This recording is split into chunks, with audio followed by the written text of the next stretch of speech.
Welcome you back to the Patrick Netherton Show right here on 1130 The Tiger, 103.3 FM. And, of course, you can subscribe to our YouTube channel, youtube.com/@Netherton Show. If you want to see my sweet Thundercat shirt today, that's the way you do it. You've outdressed me today, that's for sure. I appreciate that. Roderick Strong, our guest from AEW, joining us in studio. Hello. All right. So before we get into all of the good stuff, the background stuff, do you need to cut a promo on anyone today? Like, is there anyone we need to call out or anything we need to do? Is there any business you need to tend to before we get into the good stuff?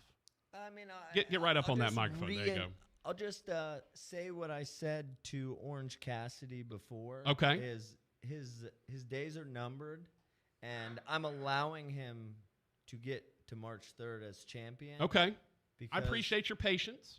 Well, it's an historic event. Yeah. It is Sting's last match. Absolutely. A living legend. A guy that has set the bar for every legend. And by the way, in a legendary venue, too. Oh. Greensboro Coliseum has seen so many legendary events. Exactly. It's just a special event. And the chance to face Orange Cassidy, who has been a great champion there, it's epic to me. And it's very personal, and it means a lot to me. So, I get to become a champion on that show, by any means necessary. Sure. And I get to watch Sting wrestle his last match. So that's the only thing I need to state. Because, yeah. Okay.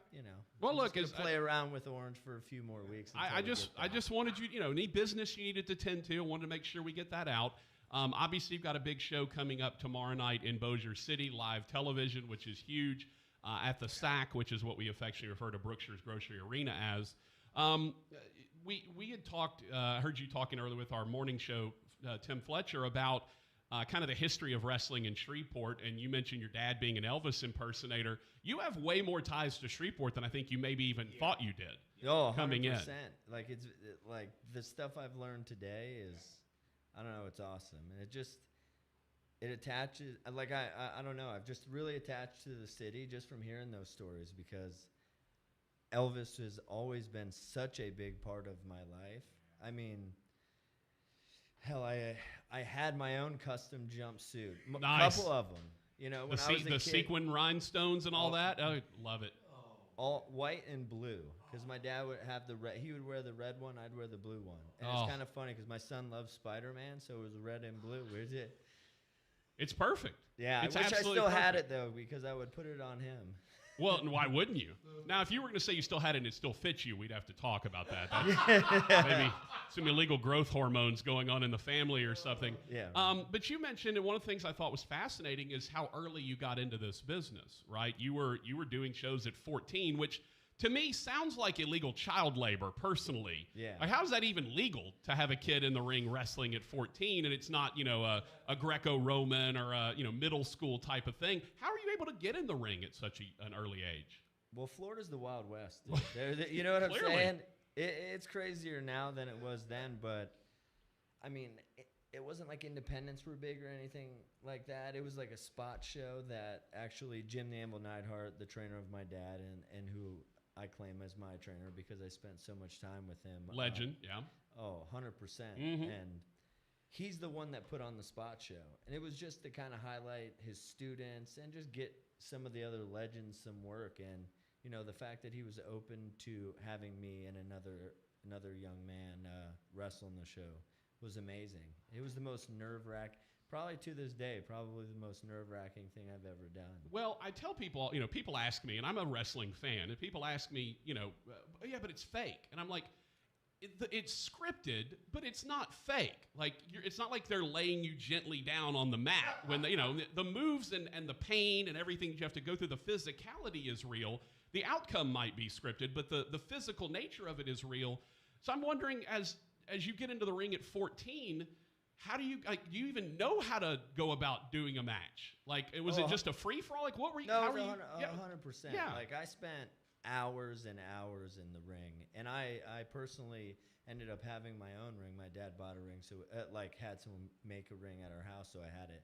And I would spend, between 2 to 4 hours a day wrestling an invisible man. I love it. Because at that age, I love it. I was gullible, and I thought, like, this man can wrestle a broomstick. So I'm like, okay, at some point they're going to be like, you got to wrestle this broomstick and you got to make it, you know what I'm saying? You have to be very capable of carrying your weight and the broom's weight, I guess, you know? Well, and one of the things that I someone mentioned, okay, he's going to be in studios, like, is he going to put his finisher on you? And I'm like, look, I'm 6'4", 285. Like, yeah, he could probably deadlift me, but if I'm not cooperating in what's going on, it's going to be terrible. It's going to look awful. It's going to be terrible. And I think it's going to hurt you way And it's going to hurt me. Probably might hurt you. I mean, there's no telling what'll happen. But I think that's one of the aspects that people don't appreciate is how much of a cooperative nature there is in what you're doing. In that, yeah, like you could physically pick some of these people up and do the things that you do to them, maybe against their will. But if they're not being a part of it and helping, like we talk about no selling, right? Where somebody doesn't do what they're supposed to do. Or they sandbag right, or whatever. Exactly. Yeah. But the cooperative nature of wrestling to me is so fascinating because you go in knowing, all right, well, I'm gonna lose this match or I'm gonna drop the belt or whatever. But if you don't participate, then it looks awful. It may turn out incredibly horrible. I think that's really fascinating because you've got a bunch of alphas that are back there, and you want to win every match, and you want to be slated to win every match. So is it difficult at times to knowing you're good with knowing you might lose this match, right? This is, okay, I'm supposed to lose this. I'm supposed to drop this. Is it difficult to go in and really want to put on a good match? Those are usually the matches I try harder. Okay. Because for me, I never expected to ever win a match, especially how I started. I mean, it was 1995 when I started. So just to be in that environment with people that were so big, so mean, they would just beat me up. I was searching for the fake part. I have been my whole career. Right. Like, I really have. Well, that's what I'm saying. It's scripted, but it's not fake. Like no. The physicality is real. Oh, very real. Yeah. Like, okay, I tell you what. I'm going to pick Rogers up, and I'm going to drop him on the ground. You tell me it's fake. And just the fact that you ask anybody that's wrestled me, and they'll be honest with you. It's a little overwhelming at first because to me, I was just talking about this earlier. I black out. I go do my thing. I come back, and I'm like, what just happened? What happened? Yeah. By the way, that guy doesn't have a leg anymore. Congratulations. You took his leg from him. Just walking around with a leg in backstage. No, but the more you're into it and the more you really love it, you understand compromise is very necessary. Sure. It's just like any relationship. You know what I mean? Rogers, that's why I'm still single. I don't compromise. Yeah, now, that's it. It's your way or the highway. I'm telling you, I get it. You just solved it for me. Thank you. I was that way for a long time until I met my wife, and then I realized, oh Lord, this is not. Please don't go. Yeah. I promise it will not be my way or the highway. Yeah. But yeah, the idea that there has to be cooperation with what's going on. I'm sure you've had matches before where there wasn't, right? Where either someone's no selling or, as you mentioned, sandbagging. How difficult is that to get through when the guy that you're with is not wanting to be a part of it? It's very frustrating. And then I usually ask people like that, why do you do this? Like, what are you trying to get out of this? Because for me, it's to put on a performance and get the people as excited and invested and questioning what we're doing. Like, oh my gosh, is this going off the rails? Right. Like, you want that feel to it, but you don't want it really to be like that. Sure. So, I mean, it's frustrating, but usually those people don't tend to stay around long, and you don't have to run into that situation too often. So. One of the things I've always been fascinated by is in-match communication. Because it's not like the entire thing is scripted, A, B, C, D, E, F, G, all the way down. You know kind of your big moments and what you're doing, but how do you talk in the ring? Because that's one of the things that's always fascinated with me is how is that? Because you can't see it. Like, y'all are so adept at keeping it low-key. You get in and you get in close. How do you communicate to each other what you're doing? I don't. Really? Yeah, for the most part, no. And that's honestly something I've had to work on. Because I've just worked with so many bad people that when I started working with good people and realizing that it wasn't really necessary. Sometimes it's very helpful. Sure. But body language, and I try to attach to the match like it's real to me when we're going over it. So when I am out there, you know, everything I do is to lead to where it's going to go. So I don't know. It's just one of those things that I know back in the day they did quite often. Yeah. And I just don't think it's done as much, you know, maybe for my generation, but yeah, I don't know. You try to get in when you can, but it's definitely something I've tried to work on. Yeah. But I'd rather, you know, if you go internationally, it's very difficult to communicate. Sure, there's it's a language all body barrier. language. Yeah. So it's, you know, you're reacting, you can't anticipate because that's when you get hurt. Again, this is kind of the minutia, the you know, inside baseball stuff, but I love that stuff. You know, is there someone that basically runs the match between you and someone else? Is it, you know, they're kind of the one that's setting the tone, or does it kind of go back and forth? How do you, because like, you know, if both parties aren't being a part of it, then it's going to look terrible, it's going to sound terrible, and someone might get injured. Does someone kind of run things? Like, how does that work in terms of what you're doing in the ring? I think that varies. Like in AEW, you have a lot of free reign. You obviously know what the goal is. Right. But, you know, there's a collaboration between you, your opponent, and the producer. And, you know, we have fantastic producers. Like Jerry Lynn's amazing, Dean Malenko. I mean, the list goes on. But those are the guys I've worked with the most. And I love getting their input and their perspective because they're not in it. So right. Yeah, I just collaborations are fun. Yeah. Like I don't like going there and being like, this is what we're doing. Because then, like you said, like that person isn't attaching to it in any way, right. like with their emotions.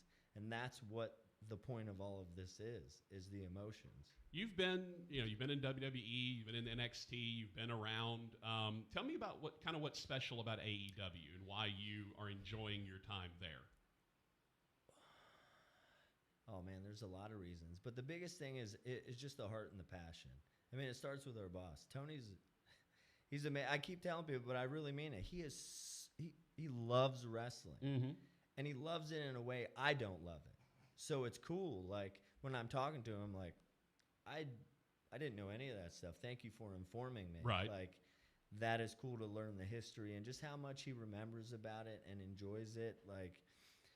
That is a big part of why I came to AEW, and then also the fact that there are so many great talents with great minds, and we get to use them as much as we possibly can, and that's big, especially after you gather a ton of experience. You want to know if you know what you're doing. If you're always told what to do, there's a lot of self-doubt that creeps in. There's a lot of questioning this or that, but to actually be able to use my 28 years of experience, like every time I go out there, is amazing. And it feels like I have a purpose. You know what I'm saying? Yeah.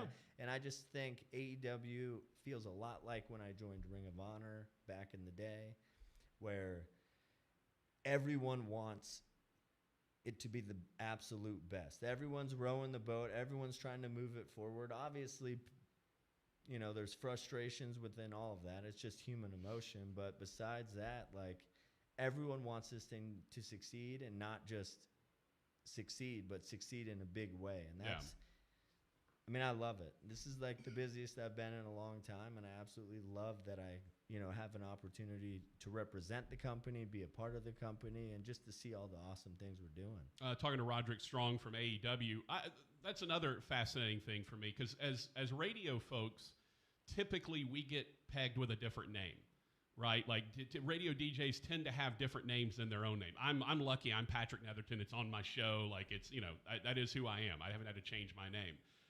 But like our program director, his name's not Greg Adams. Like, it's something else. I'm not going to tell you what it is, but it's not Greg Adams, but everyone knows him as Greg Adams. Is that tough to have a different moniker than your actual name that you go by? No. No? Not at all. Really? No. It's weird to actually be called my name. Okay. And that's usually saved for, like, my family, and that's pretty much it. And my friends. Like, my mom every once in a while calls me Roddy, and I'm like, no. You're not allowed? No. And my son will do it too sometimes, because he'll make fun of me, like how I say my best friend's name, and he'll yell my name, Roddy, and I'm like, you can't do that. No, it's not allowed. I'm Daddy. You can yell that. Right. Yeah. It's a lot like Roddy.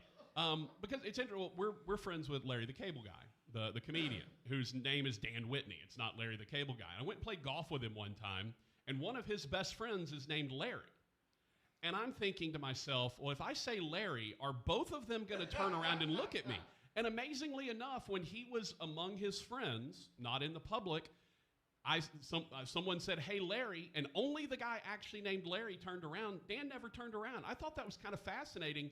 Is that sort of easy for you to answer to your own name when you're among the people that are going to call you that? Oh, 100%. Okay, I just think that's cool, you know? Yeah, it's definitely something that had to be learned because I'm so obsessed with wrestling, and I always have been because it's been, I don't know, it's the most interesting thing to me. So I struggled with it for when I was younger, but then I got to the point where I knew myself as a person, and then it was just much easier. Yeah, then it's just kind of acting at that point. Yeah. Yeah, that's awesome. I just like that's such an interesting aspect of things. And there are very few wrestlers that get to use their actual name. You know, that's the thing that is amazing. And did you have any input in Roderick Strong? By the way? Yeah. I actually was training a gentleman, and his name, he already had a wrestling name, was Cedric. Because before that in high school, I went as the jester because my dad was Elvis. Sure. So every king needs a jester. So Perfect. But then I was like, okay, now I actually want to try to do this beyond what I was doing it. Like, I need a name, and I absolutely love tag team wrestling. Yeah. And he's like, we should be a tag. I'm like, yes, we should. And his name was Cedric. So then I was like, man, something that sounds like we're brothers. And that's where I came up with Roderick. Okay. And then there was a local guy Art Strong was his name. And I got a hold of him. I was like, hey, can we use your last name? We'll say you're our third brother. We just won't ever do anything together. But Right. Yeah. So, and he gave us, permission to use it. And it's been that ever since. That's awesome. I love that. That's the kind of fun stuff. Like, the in-ring stuff is one thing, but I love the sort of personal human aspect of what goes on because, y'all travel constantly. The grind of the road. We actually had a text from one of our favorite guys from Hawaii. Double J said, what's it like being married to Marina Shafir? Yes. The Moldovan sensation and being a no pun intended power couple in the world of wrestling. It's amazing. She's now you're going to give me a cry. No, don't. She's amazing. You're going to get him to cry too, by the way. If you start crying, he starts crying. Oh, it's amazing. Like, she her family history is unbelievable. She is the kindest soul. Too kind for wrestling, but just one of those where she's very, very giving, and I don't know, she's just an amazing human being, and I mean, I'm here because of her. Did y'all meet in wrestling? Is that how you met? No, she was still fighting at the time. Okay. And she had came to a show when I was champion at PWG, and that's where we kind of met for the first time. Okay. And then I chased her until I caught her. So. Right. Yeah. And then you put her in the atomic. No, and then she threw me and submitted me, and I was like, okay. Yeah. This is what I need. Right, exactly. Look, you got to have someone that can put you in a submission at some point, right? When you're just being bullheaded. At any point. Right. At any point. Yeah. Trust me, I had to learn the hard way. She was like a few months postpartum, like after giving birth to our son. And she was in her robe, and I was just playing around. And then 15 minutes later, her robe's tied around me, and I'm like, oh. I was like, okay, I get it now. Yeah. I mean, look, if like I said, I'm single, and obviously if I had a woman that would submit me, I would probably do that as well. Yeah. Moving forward, you're what, 40? Yeah. Now, so you've been in it for a long time. Oh yeah. What do you see kind of as the future road for you? Now, we see guys that are, obviously there's guys still Ric Flair was taking bumps at 70, so it's not like you couldn't do that. But what do you feel is kind of your path moving forward? Do you have an idea of kind of what you want to do, how long you want to do it, or is it just every day's a new adventure? Well, I have over 4 years left on my deal, so I'm at least going to be wrestling for that long. But the idea for me is to set up, a wrestling school. I plan on putting a big, warehouse on my property and creating like a dojo style like atmosphere and having people come train and do it that way, like they'll train martial arts and they'll learn fundamental stuff and they'll just have to work hard. And yeah, I get way more reward, especially because I was out for so long injured. Yeah. Like helping people, seeing people like have conversation and then go out there and come back and be happy. Like so. Teaching and coaching and helping. Yeah. You mentioned the injury. Obviously, you kind of went with the neck brace and the wheelchair. You did that for a long time. What's that like, trying to come back from something that could potentially be career-ending? Oh, it was brutal. And I feel bad for my wife and son. Because it's something I've just known for so long. And then just being like, I'm like, oh, okay. Well, this is done. I just remember when the doctor cleared me, I was like crying. I was like, "Oh my God, man, it's tough." And was there hesitation after you get cleared? No, you were just back in, ready to go. I trusted. It was Dr. Cordova in Birmingham, and he's a legend. And the minute he said he's the same guy that cleared Adam Copeland. Like, yeah. The minute he said I was good, I was like, "Let's go. Let's do it." You know, and and that to me, right? You hear about football players who maybe get a knee injury and they're a little hesitant when they get back. That's a special mentality to not have hesitation when you get back in a sport that, look, if something goes wrong, you can get dropped on your head very easily. You know, I mean that's what's happened to me. Right, that's what I'm saying. Multiple times. Yeah, and that's kind of what ended up eventually making it like slow me down. Yeah, just because it was necessary based off of, I don't know, like I always, not like I'm saying anyone doesn't work as hard as me, but when I go out there, like I give myself to my opponent. Mm-hmm. They can do with me what they want, to a certain degree, and that is the only way I can wrestle. And I just needed a break. Yeah. And I needed to figure out myself more, and it's made this past almost year, like 9 months now, it's been like the best. Because there's been so much growth. And there's, not just from me, from the guys I'm working around, like the conversations we have, they're deeper, different. Like, I don't know, it's awesome, but no hesitation whatsoever. That's amazing. Yeah. Look, if I had, if I have like a hangnail, I start hesitating to show up for work every day. I'm like, I don't want to come do this show with a hangnail. But in real life, I'm very much the same. I'm hesitant about stuff. Yeah. Yeah, but when it comes to that, no. It's because hesitation gets you hurt. Oh, so. Sure. Yeah, it's one of those, if you don't give it your all, like when they talk about like football players, when you're going half speed, that's when you get hurt. Oh, 100%. It's not when you're going full speed. I'm curious, we had talked about Municipal Auditorium, and there's a statue of Elvis and his guitarist James Burton, who's from here. The hayride and Elvis and your dad being an Elvis impersonator and all of that. A lot of wrestling shows that have been at Municipal throughout the years. When you go on the road, do you get an opportunity usually to kind of soak in some of the places? One of the things I love to do when I travel for work is I like to, eat at local places. I like to try to see some local sites, that kind of thing. Do you get to do some of that with your schedule? I could. I'm not, it's weird because I'm a very, during the week, very structured person. So I like to just, I use the road for my sleep, which is weird because when I'm home, it's just. I work out better on the road. Yeah. It's easy because I'm just sitting in a hotel. I'm like, I might as well just go hit the treadmill. 100%. Or I'm much better. But what's funny is Matt Taven from the Undisputed Kingdom, he is like that very much. He will research places and he will go, and I'm like grateful for him because I think it will rub off on me eventually. I hope so. I want to do a little bit more, but it's just one of those things where I'm like, man, I could get like 9 hours of sleep. Right. Get a good, or I could go, like we were in Savannah and he went and saw like all the Forrest Gump stuff. Mm-hmm. And I'm like, dude, I slept like 2.5 hours longer than you. Yeah. You know what I'm saying? Like, I was dreaming of Forrest Gump, so, it was the same thing. Exactly. By the way, if you want tickets to the show tomorrow, AEWTix.com, AEWTix.com. How cool is it for you coming? You mentioned in Greensboro, Sting, last show for Sting. You're going to get to go and have a title match. Like, how cool is that for you, especially coming off of an injury and whatnot? Like, that has to be a really awesome kind of culmination of your comeback.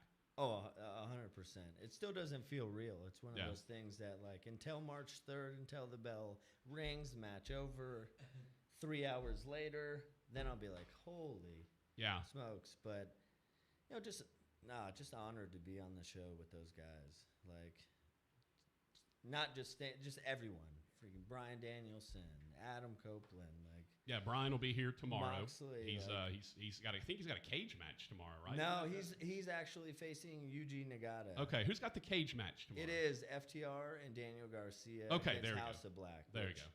That match is going to be unbelievable. Yeah. And Daniel Garcia is, in my opinion, he's my favorite. I don't want to say up and coming because he's been doing his thing for a minute, but he's young and he has a great head on his shoulders. And in the next 5 years, I think he's going to be one of the biggest stars in wrestling. Well, it's going to be a heck of a lot of fun. Do you know who you're facing tomorrow? Do you have it? What's your match for tomorrow? I don't have a match. You don't? You're just hanging out? Yeah, I might say a few things about Orange. Okay. And Little promo work.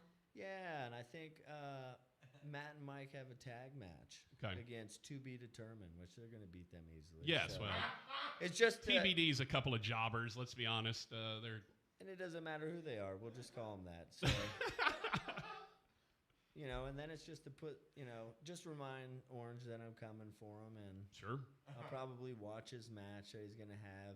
Whoever wins the 4-way tonight on Rampage will be facing him tomorrow. So, I'll go scout. Check Sure, it yeah, out, you make need to him scout a feel little bit. Uneasy. Yeah. But, Well, you need to do maybe just sitting in the front row, a little popcorn and maybe a little notepad. Just don't mind me. I'm just over here, just chilling, taking some notes. Exactly. Yeah. Stop staring at me. Yeah. Stop giving me the dumb thumbs up thing. Yeah. Come on, man. Wrestle. Get out there and do something. I just remember his whole thing for so long was just not wrestling. He would just show up, he did all that. And you mentioned, it's funny, I want to go back to one thing you mentioned about wrestling the broomstick, right? Because there are folks whose gimmick is kind of, I'll wrestle you with my mind, right? And then the poor other guy that's in the ring has to do all the, it's like, I'm going to suplex you, and the guy has to try to figure out, he has to do a roll or stuff. That stuff always cracks me up. I love that. Oh, yeah. It's gimmicky, but that's what you were doing when you were a kid. Was learning that, okay, basically the broomstick is gonna, But it's funny as I took it so serious. Yeah. Like it was my intention was to be as good as I possibly could. It wasn't funny to me. When it comes to that kind of stuff, it took me a long time to be able to enjoy and let myself be involved with stuff like that because wrestling was so serious. Right. Because to me it was a skill and a sport, and as a kid, I could be recognized for being better than people older than me at something, and so I just attached to that for the longest time because it was like it was like I protected myself with that. And Did you do intros? Did Broomstick get an intro on the way? Already in the ring. 5 feet. Already he's a jobber. He's already in the ring. Exactly. He doesn't get a name. Yeah, exactly. Yeah. But one thing I want to say about Orange is it's funny because he's someone that I've wanted to wrestle since he started being Orange Cassidy. Right. Because he's a guy that, despite his not serious nature, has a lot of respect for professional wrestling and has really etched out such a unique personality, but he's so skilled. And that's the thing that excites me about the matchup, because that's one person for the longest time people have been like, you versus Orange Cassidy. Even when I was in WWE, they were like, man, gotta see you guys work. And I never knew if it was going to happen. And then to have the opportunity on such a big stage, I'm honored to work against him. No, I'm going to destroy him, but yeah. Well, sure, but it's an honor to destroy him. Yes. Yeah. He should feel honored as well. He should be honored to have you destroy him. Yes. Yeah, I agree. Man, it was so great for you to come in. We'd really appreciate it. I know you've got 100 other media hits you got to get done. Please, when you see Patrick Dennis, he'll have perfectly coiffed white hair, meteorologist for KTBS Channel 3. Please slap him in the face for me. Yeah. I'll chop him. Give him a quick Ric Flair woo chop across the chest. Maybe ruffle his hair a little bit. That will hurt him more than any chop you could give him if you mess his hair up a little bit. Oh, I know that. Yeah. But no, look, so glad to have you here.